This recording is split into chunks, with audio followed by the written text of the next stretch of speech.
We're back. Time for another edition of the Carolina Insider. Jones and Adam here with you a little later than we normally are in the week to recap the previous weekend. But that's just because there's been so much Tar Heel action. So we're excited to be with you and get you caught up on what's been going on with the Tar Heels. Let's start with basketball. Adam, Carolina has played twice here in the last couple of days, and quite honestly, the two best performances, I think, of the season, beating Georgia Tech 75-59 on Saturday afternoon, following that up with a 167 victory on Tuesday evening over the Citadel. And a couple things have stood out. Carolina's ability to rebound, looking like the Tar Heels on the glass. Carolina's ability to run, looking like the Tar Heels in transition, and sharing the basketball at a much higher clip than we've seen early in this year. It looks like a team that's figuring it out just a little bit. Now, are Georgia Tech and the Citadel the two best teams Carolina's going to face this year? I don't think so, and they're also not as formidable in the paint. So Carolina's going to have to carry that over against some of the tougher teams they're going to face that are very talented on the glass. But this has been an encouraging couple games. You've gotten contributions from up and down the lineup. You've got guys like R.J. Davis getting double-doubles against Georgia Tech. You've got Tyler Nickel coming off the bench and scoring 16 points against the Citadel.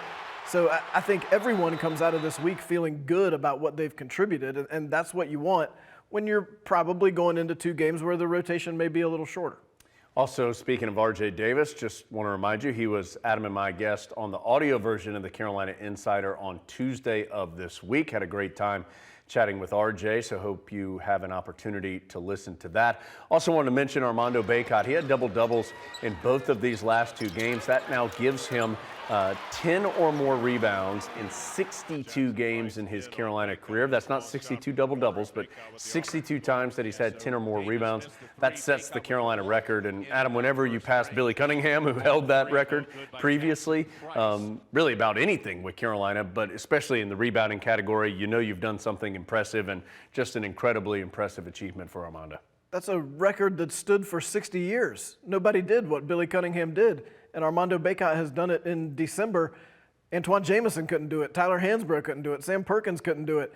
And 𝗿𝗏 has looked more like his rebounding self since missing the Virginia Tech game with the injury. Just more persistent and getting those types of rebounds that he got through the final month of the season last year, where he just refuses to give up on the glass. So Tar Heels now 7-4 overall. The win over Georgia Tech evened up their ACC record at 1-1. Carolina now enters an important stretch. Ohio State on Saturday, then Michigan after that. Both those are neutral site games. Tar Heels in Madison Square Garden to face the Buckeyes at 3 o'clock on Saturday. We're on the air at 2. Then they're in Charlotte to take on Michigan. That is next Wednesday.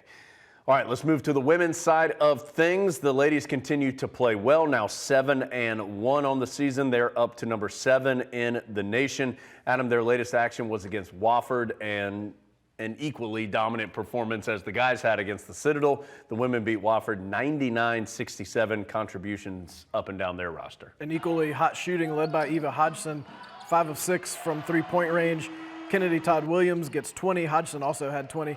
And Alyssa Usby, she just gets double-double, 17 points and 12 rebounds, 4th double-double of the season. The Tar Heels have moved up to number 7 in the country, and they got a couple more tune-ups before they get into conference play.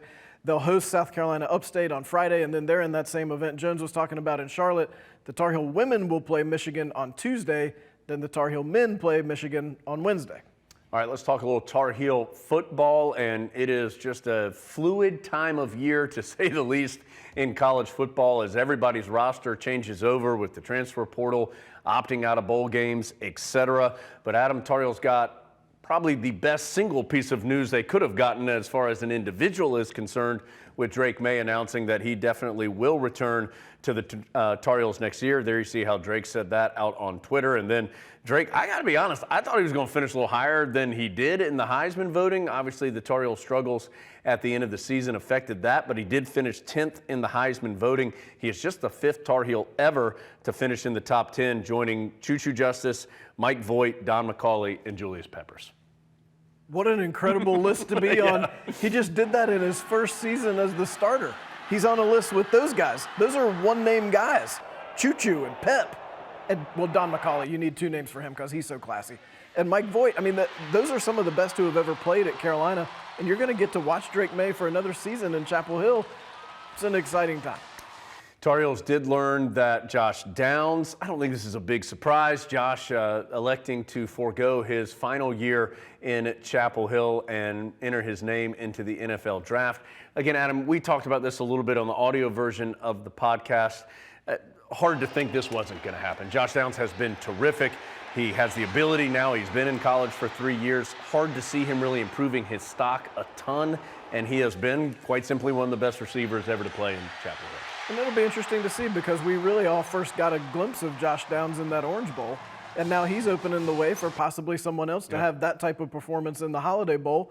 Maybe we get to know somebody who will be one of Drake May's favorite targets next year. I think that's the kind of thing you look to in a bowl game when you're not quite sure exactly how much of either side's too deep is going to be in San Diego.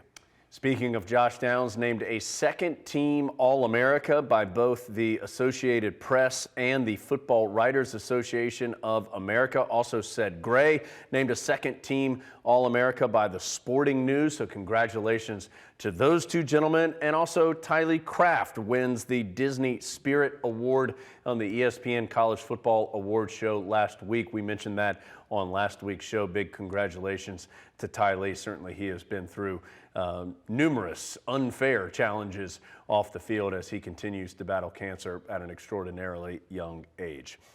Adam, a couple other sports to talk about before we finish up. Let's go to field hockey. All-America teams announced this week, and no surprise, the Heels are heavily represented. 3 Tar Heels on those teams from the National Field Hockey coaches. Aaron Matson, Meredith Shoulder, both on the first team, and then freshman Riley Heck on the second team. A little surprised, only 3 Tar Heels from the undefeated national champions get All-America recognition, but I don't think they really care because they have the national championship trophy. National Player of the Year announced later this week. Maybe a Tar Heel has a chance at that also. It is a quieter time around Carolina athletics, men's basketball, women's basketball, the only sports competing right now, but we will see some more getting online shortly. Gymnastics, the blue-white meet is on Wednesday in Carmichael. They start their regular season in early January. Wrestling hosts Appalachian on Thursday in Carmichael after a lengthy break for the guys due to exams. They'll have a couple of matches around the holidays that are coming up in the next few weeks. So looking forward to getting some more winter sports moving forward in addition to the basketballs over the next couple of weeks.